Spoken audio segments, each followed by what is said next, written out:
America's most beloved benefit program is at risk.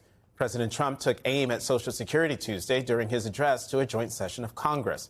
He falsely claimed the program has, quote, shocking levels of fraud and sends checks to 150-year-olds. To be clear, that's not true. A recent Inspector General report found less than 1% of Social Security payments are improper, and most are overpayments to eligible people. And while there are about 90,000 seniors over 100 years old receiving Social Security benefits, and the names of deceased Americans are still in the database, there is no evidence checks are being sent to thousands of them, as Trump claimed. Today, the program supports 72.5 million retirees and people with disabilities. But the Trump administration is already threatening delivery of Social Security benefits by reducing staff. Last week, the acting Social Security administrator offered buyouts to employees and announced plans to slash 7,000 jobs. And more attacks could be coming from Doge leader Elon Musk, who's called Social Security a scam. Social Security is the biggest Ponzi scheme of all time. Like, if you look at the future obligations of Social Security, it far exceeds the tax revenue. Joining me now to fact check is Martin O'Malley, former commissioner of the Social Security Administration and former governor of Maryland. Administrator O'Malley, Governor O'Malley, thank you for coming to the Saturday show. So you just heard Elon Musk talk about Social Security. What, if anything, that he said is true?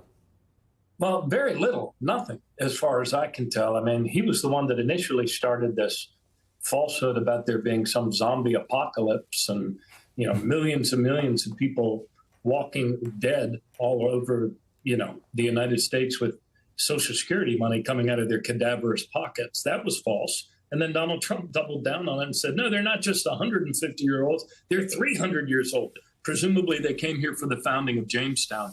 His latest thing about this being a Ponzi scheme is also false. In fact, if Social Security were a Ponzi scheme, it would not be running for 90 years without ever missing a benefit payment. Social Security is a pay-as-you-go program. And it is true that the surplus reserve that was built up to last the lifetimes of baby boomers like me is being depleted sooner than anticipated in 1982. But that can be fixed, just as they fixed the 75-year forecast back in 1982. So Social Security, however, the biggest threat that it faces, Jonathan, is actually the staffing cuts, the slashing of Social Security, the gutting of Social Security. We are already seeing the wait times for every service line going up in the wrong direction after a year of getting it to go in the right direction. We are also going to see intermittent disruptions of a lot of the IT aspects that process the claims. Earlier today, I was at a rally here in Florida, and people were saying that they were getting locked out of their MySSA account. So you're going to see those things happen with greater frequency. And then because they're literally paying people to leave now, they'll pay them for a whole year if they're retirement eligible to get out and to get out now. No knowledge transfer. So what that's eventually going to lead to is a cascading effect that I believe will see manifest itself in an interruption of benefits sometime in the next 30 to 90 days at this rate. And I was about to ask you about that because on March 1st on CNBC, you said the benefits are likely to be interrupted in 30 to 90 days. And you said, quote, people should start saving now. I missed a little bit of what you said, but do you stand by that forecast, that 30 to 90 days or less? I do. I mean, you're already seeing some of the precursors of that. Jonathan, there is an office in Social Security, which I had the honor to lead last year, dedicated people. There's an office called the Office of Benefits Information Systems.